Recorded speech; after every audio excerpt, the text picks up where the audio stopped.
不是很短时间，手机。这样打2个不会2次也不晓得。没看到。颜色写高了。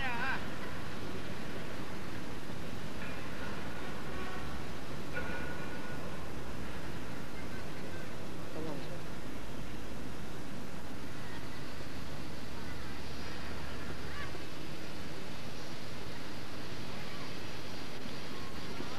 叫公用的吧。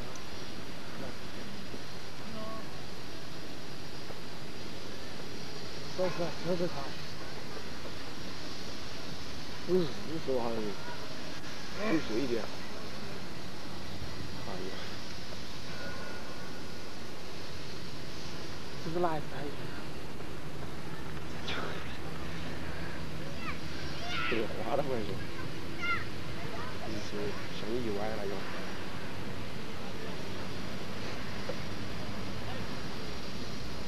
2次1样。啊。我也搞不到。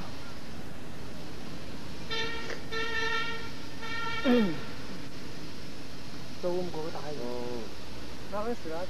嗯。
开始了吧？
好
校长可以。那个，现在先请这个季主任先发表动员，欢迎。同学准备，刚刚从我们家赶回来，请同学跟大家见了一面。黑龙江很长时间没有搞这个这么大型的武术比赛，这个中央体委的国家体育总局领导和这个全国体育界的太极拳这个系列的这些同志们呢和老师们来到我们这里，我代表着我们作为承办单位的竞赛管理中心，也代表省纪委，大家到来表示欢迎。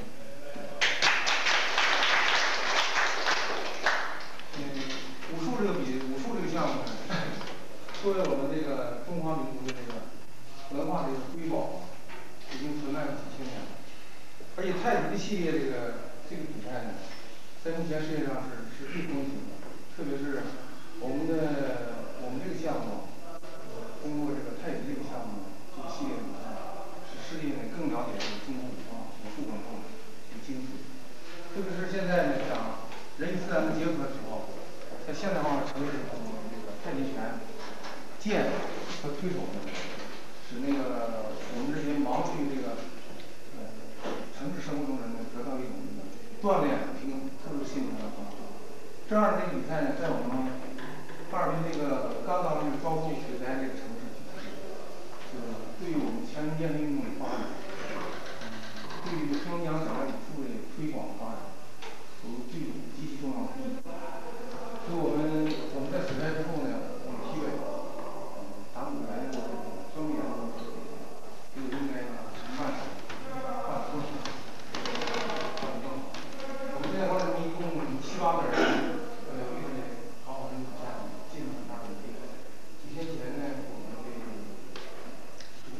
当地的裁判员开了一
关于全国武术比赛的若干规定印发给你们，请遵照执行。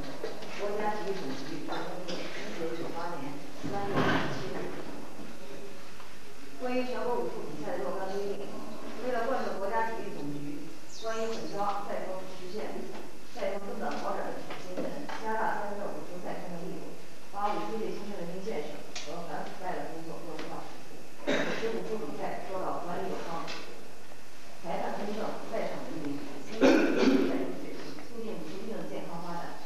现根据有关赛事工作条例、运动员和教练员守则及武术裁判员管理办法作如下规定：一、全国武术比赛竞赛管理人员纪律要求：一、对武术事业负责，积极工作，秉公行事；二、廉洁自律，以身作则，不接受裁判员和运动队的任何礼品、礼金、宴请；三、不许愿，不按时，不以任何方式干扰和影响裁判员的评判工作；四、排除一切干扰，坚决贯彻落实关于武术比赛的各项规定，管理要严格，措施要果断。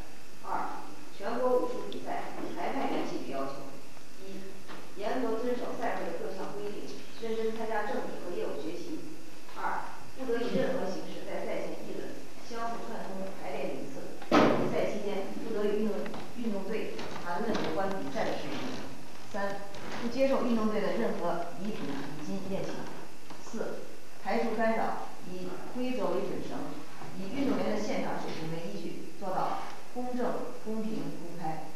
五、选择有意义的评分场次，进行录像复查，加强业务学习，不断提高评判水平。六、执行裁判员鉴定制度，赛后除自我鉴定以外，总裁判应写出书面总结和对每名裁判员的鉴定意见，报武术运动管理中心存入档案，作为今后使用依据。三、全国武术比赛运动队纪律要求：一、在全国武术比赛中严禁使用兴奋剂；二、凡参加武术锦标赛的运动员，必须按国家规定进行年度注册，不注册的运动员不得参赛。这里主要指的是套路团体个人赛和散手的团体个人赛。三、不准以送钱送物等任何方式贿赂裁判员。四、不得到裁判员驻地及利用任何通讯手段干扰裁判员正常工作和生活。五、在比赛中努力拼搏，赛出水平，赛出风格。六、必须严格遵守赛会的各项规定和纪律，尊重观众，尊重裁判，尊重对手，体现武德。第四、处罚规定：一、凡竞赛管理人员有受贿或者以任何方式许诺、暗示、干扰裁判工作的，一经发现，将根据情节予以严肃处理。二、严格执行国家体育总局及训进中字1997/008号关于严肃处理违反兴奋剂检查的实施细则，根据武术项目的特殊性，对服用兴奋剂的运动员视情节轻重，给予4年或终身禁赛，有关教练停赛4年。三、与注册的运动员未经国家体育总局武术运动管理中心批准，擅自参加跨省市的各类国内外武术竞赛活动者，停赛1年。四、凡运动队人员采用送钱送物、宴请等方式贿赂裁判员、干扰裁判员正常工作及弄虚作假的，一经查实，武术运动管理中心将给予全国通报，并根据情节分别处理取消本次比赛成绩，停赛1年，直至终身禁赛的处罚。五、裁判员无故未按时到赛区报到，不参加裁判组活动，取消该次比赛裁判工作资格。未经请假批准擅自离开赛区者，停止2年担任全国比赛裁判工作资格。六、裁判员在比赛中凡接受贿赂、串通搞君子协令、赛前排练名次搞交易、偏袒某一方运动员者，视情节轻重，也给予停止该次比赛裁判工作资格、停用2年、降级、撤销裁判等一级处分。七、裁判员在临场裁判评分中出现1次明显错判，当场给予口头劝告；出现2次明显错判，给予警告并亮黄牌。在完成该项比赛后，停止下一场比赛的裁判工作。在该次比赛中各出现2次警告、亮红牌，并当场撤换，取消继续参加该次比赛裁判工作资格。八、裁判员不服从总裁判长、裁判长的指示，视情节给予警告或当场撤换之处罚。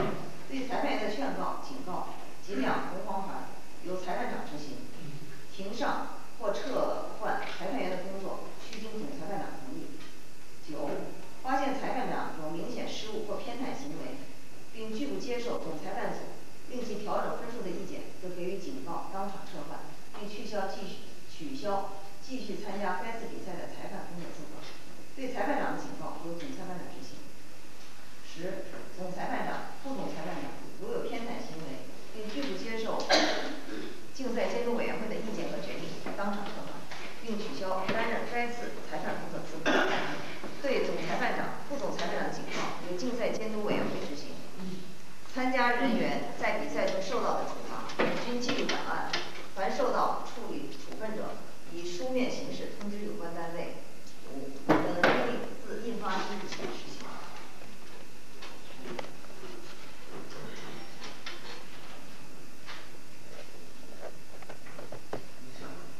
这样，刚才把这个若干规定留下，因为这个是依照咱们实际测的，咱们实际测呢还没拿到，所以我们这个先留一下。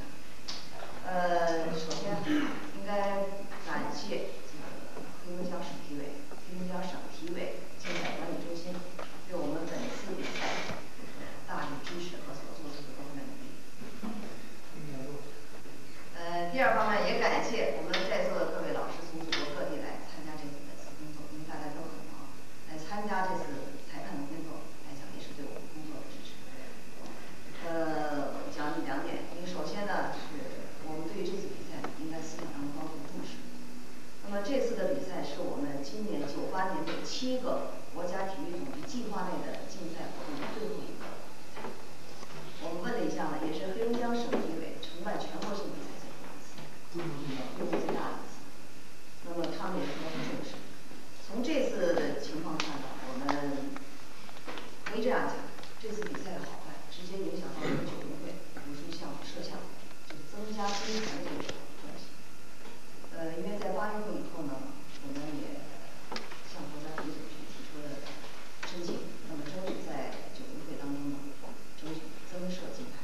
那么在8运会当中是15枚金牌，那么9运会当中我们是争取增加6枚。那么根据这个情况看呢，有可能是增加了。那么从今年的我们前6个比赛情况看，无论是在我们的业务准备方面，在端正赛程执行的过程当中还是比较好。尽管出现一些问题，我们做了一些采取一些措施，做了一些处理，但总体来讲，这方面的发展是不错的。那么也可以讲，我们这次比赛的关系是很重大的，因为这个太极拳比赛实际上来讲是我们全国太极拳水平最高的一次比赛。那么他参加的人员呢，专业队、业余的基本参半，可以这么讲，他竞争是很激烈的。那么也给我们的裁判工作提了很高的要求，所以它的好坏，这个直接关系到我们的金牌设置问题。这个第二个呢，我们希望这个各位裁判呢，珍惜这次我们参加工作的机会。可以这样讲，我们选调各位来担任全国比赛的裁判工作，是相信大家的，是相信大家有这个能力，有这个水平来做裁判工作。但是有一点，这个我们来呢，应该看到，不完全是代表你们各省市，应该说是代表我们国家体育总局武术运动管理中心来执行这次工作。所以我们站在这个角度，所以每一言一行，我们应该本着一个向武术事业负责，向我们的运动员负责这样的态度来去执行参加各方面学习。我想这2点在这个基础上提出具体一些要求，希望大家在这个比赛期间能够遵守。那么第一个，我们现在的管理方面要严格按照8运会的这个模式进行管理，那么也就是封闭式管理。从今天我们上的动员会开始，那么就进入了我们的工作状态。在这个期间，没有特殊情况，我们一律不得请假，不得离开我们所住的饭店，并且切断我们的一切这个通讯设备，手机关掉，我们的裁判的这个电话停掉。这个呢是我们最近一直执行的规定，要排除干扰，集中我们精力来做好工作。第2点，在刚才我宣布的这个关于武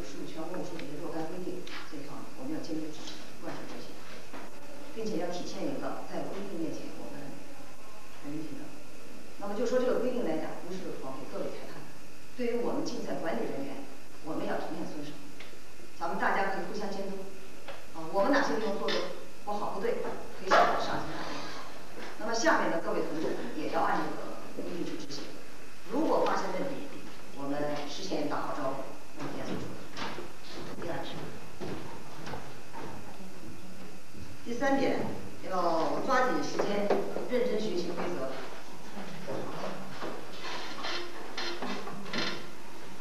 这个还有我们的规定操，进行好认真的业务准备。那么这方面呢，我们很多裁判可能担任了多次的太极拳竞比赛裁判，也有可能觉得他轻轻松松。哎，我知道这么多年很熟悉。那么可以讲，我们这次的比赛也有新的内容在。其中一个50太极拳的这个比赛，就作为正式的比赛，是在今年的比赛当中。那么从它的内容、从它的套路、从它的评判，都是新的东西，所以不能有麻痹的思想，认为我们这么多年很熟，轻车熟路了，我们就把你钱往回去办，这一点不行，咱们一点麻痹思想不能有，所以赛前要做好准备，规则方面的学习要深、要透、要精。还有我们这次呢，仍然坚持赛前进行裁判考试，通过考试合格，我们才能上。这一点可以告诉大家，我们考试不是目的，而是通过考试来促进我们的学习，促进我们熟练的掌握我们的业务内容。这个具体的安排，最后裁判就会告诉你，大家重视这个问题。我们的比赛期间上场仍然采用抽签办法。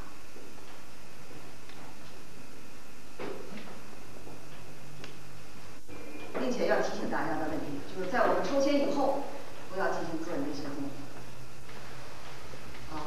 这个有些可能有些亲朋好友，或者是带着任务来，抽了签以后我没上场，别人上场，我们打个招呼，哎，哪号哪号关照一下。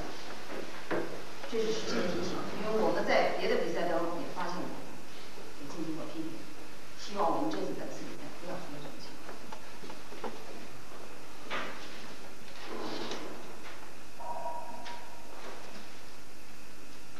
还有我们这次比赛也是要坚持一个3不，就是在赛前的时候，我们不看应对的训练，赛前不去议论，不去排练比赛，也基本每一组的第1名不去争。我们在前面的比赛，包括少年锦标赛，包括全国比赛，个人套路的比赛都没有去。但根据我们前面进行了大量的业务准备，应该说是没有问题的。所以不是说我们一个一碰头，你一下多少就行了。这个东西我们在赛前要做好准备，我们把并且学识学透。还有一个，我们在赛前的学习，包括比赛中，注意我们的精神面貌。注意我们武术裁判员的精神面貌，注意团结，注意我们这个年轻的裁判，新参加工作的裁判要虚心学习。短短的几天时间不长，但希望能够大家做到。总之来讲，我们团结一起，把最后我们今年的比赛能够化为圆满。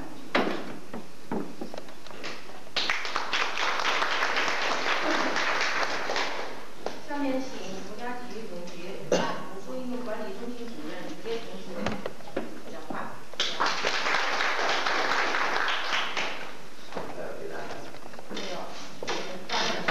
这样啊，时间多一点呢，我给大家通报一下情况。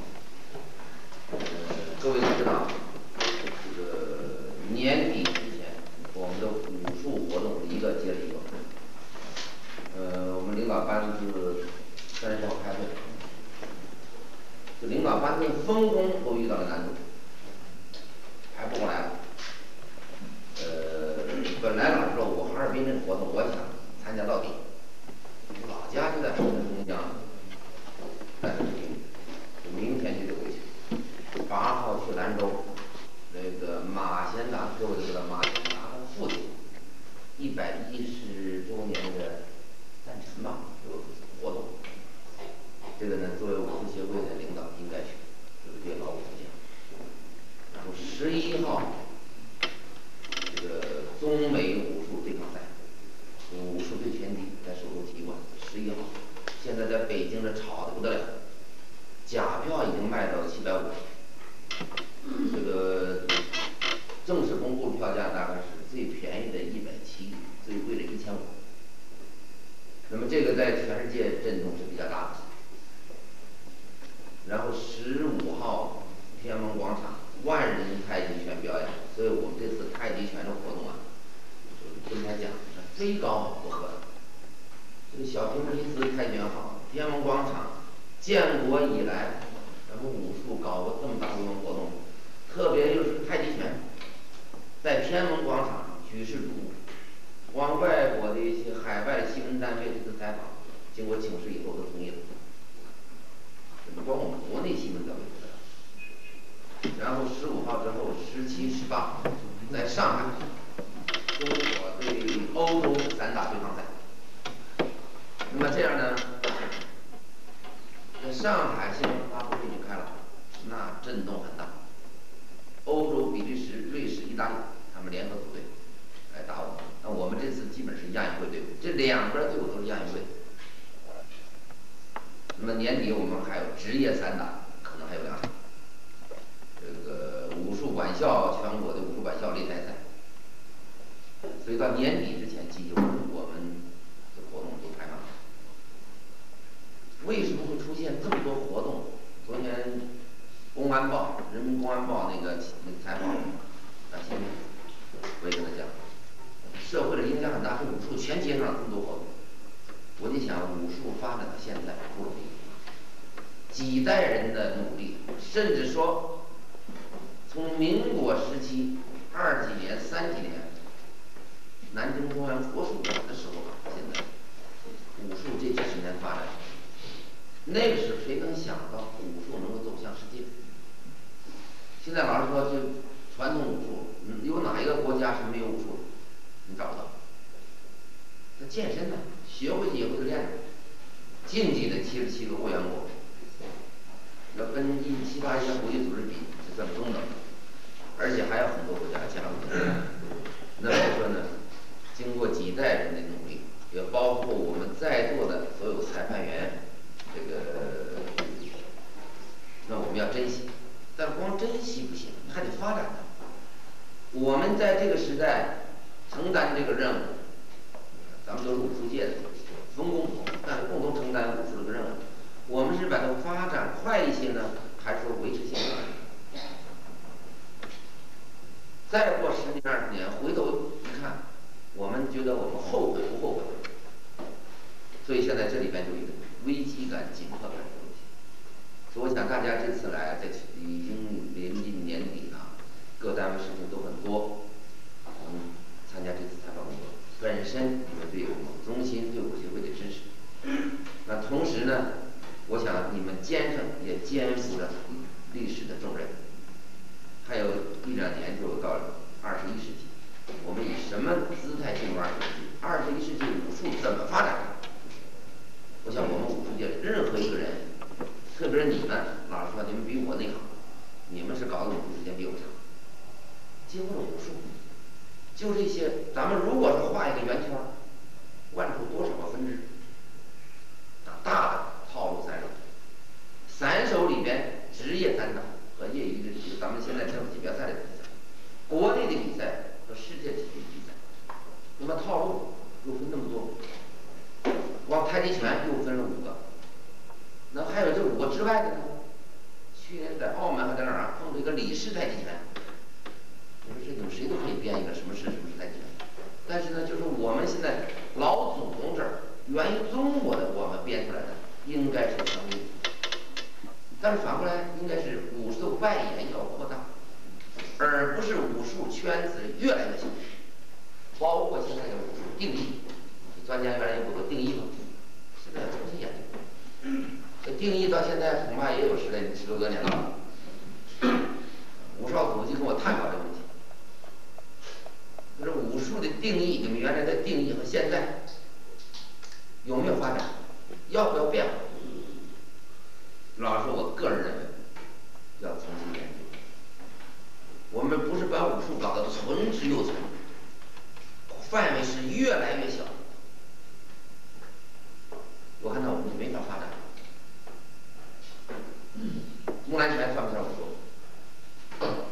千军万马。现在我们制定了全国木兰拳竞赛规则，这很快就要公布了。这个昨天你们再去查一查，我看体育报那儿登的，中国木兰拳，北京体育大学已经出了，上海那个英文凤梨版，咱们自己还有印还没印呢。我们再回去看一看，咱们师傅我这个提醒提醒师傅，现在很多了。所以现在这个目前的武术的这个发展的形式，后边我再分几个方面跟大家介绍一下。因为回去以后你们也心里有数，同时也要帮助我们宣传。现在我们是走到哪儿，记者采访我们宣传。你反正凡是有人的地方，问我们就宣传。干什么吆喝什么？咱们干武术的不宣传武术，到哪儿像傻帽一样。你谁知道你干什么？武术老说没参与的，老说我原来在国际司西安邀请赛、天津邀请赛、武术邀请赛，那时候在国际司是办反正坏事，2次我都没去。我们那叶绍威去的还是去的，我们在处理。但是我就觉得我老是说，我觉得武术啊，那时候就套路。我20几年以前，我陪着一个武术团访问非洲5个国家。那时候我是刚留学回来当翻译，其实这动作不是很好看，而且呢1分多钟就完了。我们还有运动员呢，空手多匕首对练，嘣噔一个匕首把自己腿上了。老师那个时候呢是有点看法，因为什么？我不是老师。但是现在老师说，这人呢头发一挪，讲话就不一样了。现在我自己可以说武术哪一点不好。但是我绝对不愿意听到别人说武术不好。你别看我不懂业务，人家给我讲这个花拳绣腿，说套，我说不是，我说你说花拳绣腿，你给我比划比划，你做不了，那是功夫，这是散打是什么拳击夹腿，我说那你试一试，踢打摔打没很多这个技术在里头，综合性。所以我说我今天给大家介绍，就是希望你们回去像这种自己到处去宣传武术。我觉得，我认为比较遗憾的，或者说的重一点就是可悲的，我们这个中华民族都讲伟大的民族，中国人炎黄子孙应该说为武术感到自豪啊，你不说是宝贝吗？但是武术圈里，我不说武术圈外，就武术圈里的人，就有一部分不以武术为感到自豪，不感冒，而且说起来以后就骂人。这个日本、韩国，你要不服，纯属是老实说，我不敢说是严厉点。日本。我们这次访问代表团去访问中国武协官员代表团访问，学的东西太多，应该说开了眼界。武术在海外，武术到日本，日本原来不讲吗？太极拳20年以后超过中国，这不是危言耸听啊。日本的武术太极拳开展的老实说是井井有条，人数是越来越多，而且武术到了日本人手里变成高尚，在我们这里。层次比较低，这不是一个危险吗？所以这次跟我去以后，河南省的那个陈美林同学来的主任，现在的山东体委副主任马洪国，安徽体委副主任冯朝，北京武术院院长，上海武术院院长，还有武汉体育院的姜国龙，还几个企业的，真开眼界。我倒想将来有机会，我们要组织我们以裁判也好，教练也好等等。出去看一看，向人家好好学习学习。那么我就讲这次比赛和前几次比赛，我们的比赛就是展示武术、宣传武术，而不是单纯每年就搞这么一个竞赛活动，选出了1、2、3冠军。如果是这么看，我们就把我们当成江湖卖膏药耍猴的，它是整个武术发展的一个重要环节。每年的比赛应该更进一步，今年的太极拳比赛应该比去年的提高。组织工作、技术水平、裁判水平、裁判队伍的素质，如果是没有提高，那说明我们没有进步，都是懒惰的人。年年有锦标赛，年年有团体赛、个人赛，年年有3大赛，是年年如此，年年没进步。我看其他国家在进步，我们是在一步一步往后退。和大家50节都讲，是柔道是武术分出去的，跆拳道是武术分出去的，空手道武术分出去的。引以为什么自豪呢？就是你看他进奥运会也是武术出去的，但是我告诉你，我说你是掩耳盗铃，自己安慰自己。你是爷爷，但是那个儿子孙子出去了，人家进奥运会了，你没进，你这爷爷我看你看到闭眼睛的时候你再进不去，我看呐，人家不笑死你还说什么？那只能激发我们进一步努力。所以我想啊，这次比赛我提出来就是说，要比去年有进步。这个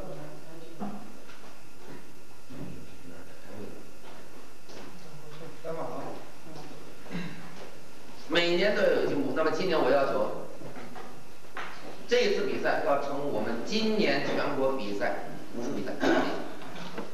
做不到这一点，成我公司。应该说今年前面这些比赛都非常成功。那么最好的一次就是在宁波的宁海县，这个武术3大和亚运会选拔，一个县城组织工作是非常好。发奖、开幕式、闭幕式衔接的非常好。当然，这里面主要是我们最后这个他们竞赛部了，这个黄凌海他们直接说，双方一起配合。赛风武术不是说跟大家讲说我们非得跟裁判过不去，跟我们工作人员过不去，亮黄牌、红牌不，我不希望亮，我们中心也不希望亮。尽管我拿着红黄牌装在放在我们桌子上，但是总有个别人以身试法。那现在我们态度非常坚定，只要你谁敢以身试法，我就分把你揪出来，就当众摆点牌放进桌子上，这个不抓不起。所以我想这次比赛，我就要求各位裁判，你们一起努力，包括我们当地的工作人员，千万不要小看了这次武术比赛。如果不是最后一个，你还有点退步，会留点余地。现在今年我们全国体面最后一个，必须搞得非常出色。尽管我不能在这看，明天走，但是我们副主任、副院长王国旗要来。但是王国旗呢，因为过去接触武术少一点，接触气功多一些，那么还是主要是咱们竞赛手。整个比赛，这个我们总裁判组要负起责任，谁管什么，各司其职。总裁判组的事情，武术中心不能管，需要协调的可以商量，但是不能武术中心我们的工作人员去指挥。裁判长的事情是裁判长管，总裁的申诉，我们要分清楚。但是总的协调就是我们监督委员会，我们有监督委员会和有我们竞赛部的。那么就是这个总的任何其他项目，老实说，篮球、足球、乒乓球没有在规则上没有监督委员会，唯有武术竞赛规则上国家体委批准的有监督委员会。法运会的时候就碰到这个问题。我们说监督委员会，委领导也好，竞赛也好，这就别的项目都没有，你们是什么？我说我们规则在这规定着呢，是体委批的。实际证明，这个94年定的吧，就是规则竞赛监督委员会96，我觉得是96年之前，但是我觉得这个非常英勇，我很感谢赵婷啊，就前任能把这个条写进这规则了，但对我们今年抓赛风啊，这2年呢太有力了，没有这个你很难做。武术中心的主任你怎么去管比赛？裁判长、运动队，但是那个监督委员会，我当了2年多吧，监督委员会主任。你们这个比赛啊，我还没看过，黄跟你们汇报过。套路3大比赛，我从头盯到尾，神也不太好，但是你得盯着。这反叛误判的，要说看不出来，那傻子。这个96年就开始抓，说我开始业务不懂，但是我知道打分哪个好坏，周围他们都坐着呢，我问他，他们也都记。明白这个运动员不行，你就给他打个高分；那个运动员比这个好，你给打个低分。这是没有问题的，这是唬不了人的。所以我想这次要求这么要求，靠大家努力。这个应该说有没有压力有压力，各位来了，你就站在国家的立场上，站在武术中心的立场上，你绝不是哪一个省哪个单位的代表。这个在大家你们千万要想明白这一点。你觉得我是哪个省，我照顾我的队，他是照顾他的队，那就变成你这个队的一员。你觉得你占便宜，实际你占不到便宜，互相之间整乱套了。不是以技术水平来拼关系、拼钱、拼做工作，那这个比赛只能取消，不能再搞。我老实说，对这个比赛我给他们议论过。这个作为单项来讲，这个套路有太极拳有，作为单项这也搞了几年了，有它的优势。我就想这个呢，你们好好总结一下。如果好的话，不光是太极拳，我可能还每年要抽出那么2到3个项目，单独一项的全国比赛。这个为了将来走向世界，我们搞了这么多年，太极拳全世界的太极拳锦标赛能不能搞？除了世界锦标赛，太极拳单项能不能搞？我说完全能搞，练的人多。问题是我们这个5式太极拳5个式太极拳规则推广没有？如果全世界都跟你这个练，你要搞比赛就在这人多。我们不能满足于这个国内我们这一个单项比赛，所以我就说呢，竞赛部和你们这次好好总结一下，目标就将来能不能进入这个世界单项。但是反过来，如果这个比赛层次很低，打分乱套，裁判员队伍也好，或者我们工作人员队伍也好，就是平平庸庸这么完了，甚至再出现问题，这个比赛要重新演示。我必须让它规范化。这个比赛重点是规范科学的问题，因为和套路散打不一样。据我看套路散打是专业队伍，基本上专业队，各省的专业队，而这个比赛既有专业的，恐怕也有业余的。那5式太极拳不是刚表演吗？今年练起来吗？那么这里边2种成分都有，那么现在我们怎么规范呢？如果不规范，起点又低，形象也不好，这也搞不好。所以这次呢，你们，我不在这儿，我希望你们竞赛部和我们裁判部各位好好总结总结。老实说，演武大会，我跟钟总我们去看了一次吧，是在广西是吧？南宁。那我去了以后，我们看了一下，我是说，我们几个在那商量取消，不能搞。为什么？开始时候要他们说提出来，开始时候人还多，是越来人越少。在广西那儿到了以后，那跟你说，我这面子都掉光了。一个运动员是哪儿的我不说了，在地毯上拿着刀叼着烟卷，拿着刀在那画。真在这教武术啊！耍猴下边还有个猴呢，在地毯上，在场上叼着烟卷儿，拿个刀来回在这比划练。我当时我抽我后来制止人家赶快下来，然后抽烟的人就在那周围，那是比赛这个训练馆了，抽烟就在屋里抽，啪就往里扔。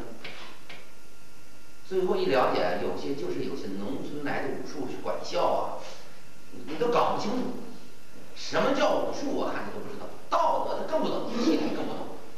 这样演武大会，我说给咱们掉价，所以后来我们武术中心决定取消，从我们竞赛系列取消了。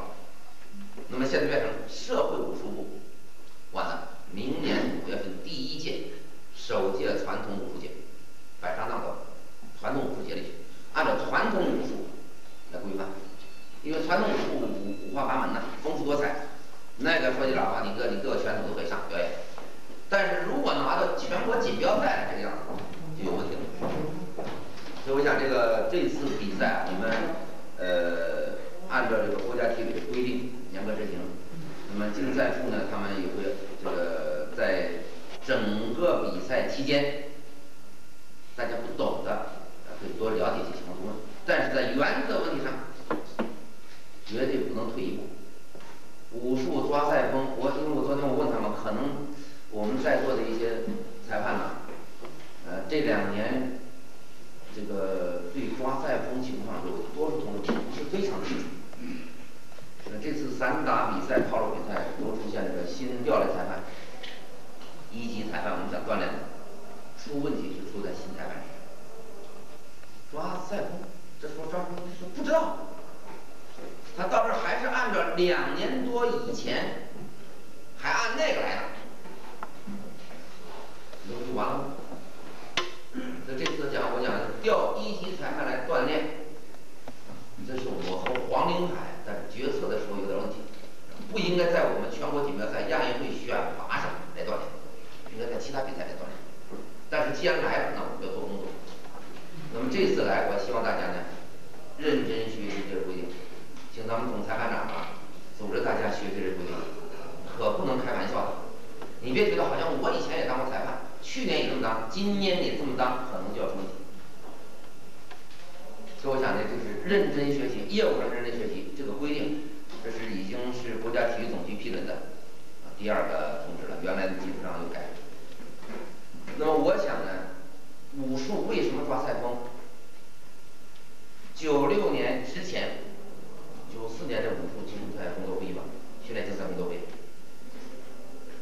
94年底他们召开那个训练竞赛工作会议的档案我看过，对于抓赛风那个时候就已经制定了有些措施，只不过呢还大概是在落实上呢这个力度不够，包括亮红黄牌给裁判，给这个违反纪律的人员亮红黄牌，这都是那次会议文件上都有的。96年我们新的领导班子上任，这个就听到这方面的反映。这个武术赛风不抓，一影响武术的形象，第二个武术比赛就很难再搞了。七运会的时候呢讲的有点过头了，这个袁武民张亚廷也找去了，最后呢就是也提出来抽签上堂等等，也抓了。那么我们新领导班子讲就是。当时我们定内抓管理，外抓赛风。内抓管理就是武术中心队伍的管理，逐步向企业化过渡。中层干部已经实行正式任务，普通干部到年底或者明年上半年，全部向企业执行这个职称的。我们这是和大家可能不太一样，武术院的职称是有资格就拿待遇，这绝对是不行。你要拿待遇可以，你是高级职称，你就给我研究1年出什么成果。你不能没有成果，也不研究拿职称去拿钱，这没有这么养老太爷的，深不到我。所以我们领导班子决定，元旦前后、春节前后，下一个划一个界限，重新聘任职称。你高级职称，你在这岗位我需要你，那么现在拿论文，比如说科研，奥运会武术竞赛项目。今年能拿论文，你能拿出来，我就聘你这职称，给你钱。说你拿不出来，对不起，职称只保留资格，你将来到哪儿去，资格有，待遇。那么呢，你以前呢，如果说你在我们这之前退休，那你这个待遇还是按照现在拿职称的待遇。如果是能够把你职称给你去掉了，钱没了，那你就按以后了，那你退休。所以说内部管理对我们这采取一系列措施。那么外抓赛风应该是96年到现在，这个武术抓赛风初见成效，不能不去报告。而且96年抓赛风亮红黄牌在天津，老实说，也不是我瞎想的，也不是我们这几个人就临时定的。96年我们武术工作会议就通过这个文件，然后呢，非常清楚，纪律是铁的，任何人不能碰。规定，裁判员不能和运动员、教练员在任何场合讲话。我说你们各位听清了？哎，第二天比赛就出现了。大家可能听说，我们一个裁判长在体育馆那口里边那口地方跟教练说话。我们当天晚上就做出决定，亮红牌，打道回府。老同志过去做过贡献，但是你碰到枪口上了，你违反纪律，明知故犯，你就不要给我解释。我跟他我说你说什么？别跟我讲，说没说？说了，行，回去。我说武术界如果有这种人存在，你说什么他都不听，你还搞什么武术啊？这一串联，老师说这个裁判长、裁判也一串联，明明这个裁判长打分时候就有问题，他就知道给另外一个守军队员0.30、0.03的，没扣。你当裁判长啊，你知道啊，这个当时是该扣的没扣啊。好，这时候你申诉来，你就告啊，你去申诉，那边有个0.03分，当时没扣，你算什么人呢？你不在利用自己的职务，在这个工作的机会来搞个人东西吗？你拿多少钱我不知道，我也不去查去，但是你这么做了，严重违反纪律。所以96年我们开始封闭式管理裁判员。有各个同事给我讲说我侵犯人权，我说对不起，高考出题的那些老师，他出完题让他走吗？肯定得封闭起来。那么咱们裁判来执行任务就那么几天，你就克服困难，也解脱你们自己。电话机全部拿了，96年的时候开始，现在不一样，电话机房间全部掐掉拿走，手提机全部上交。那么这采取这些措施。那么保证这个比赛公平竞争，切断这个联系。尽管这样，我们有些运动队也还在纷纷做工作，各种各样的形式做工作。所以我想，我们这个从96年，天津比赛完了，我去上海，正好袁永民副主任在上海，我跟他汇报这个抓赛风问题。袁永民副主任讲过。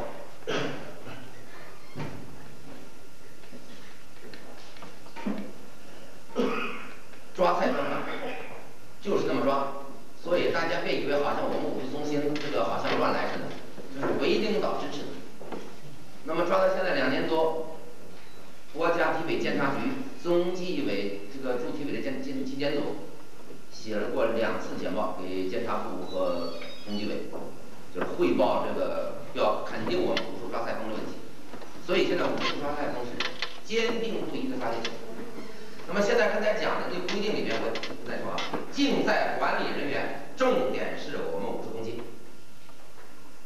赛风好坏，关键在我们自己。我讲关键在我们自己。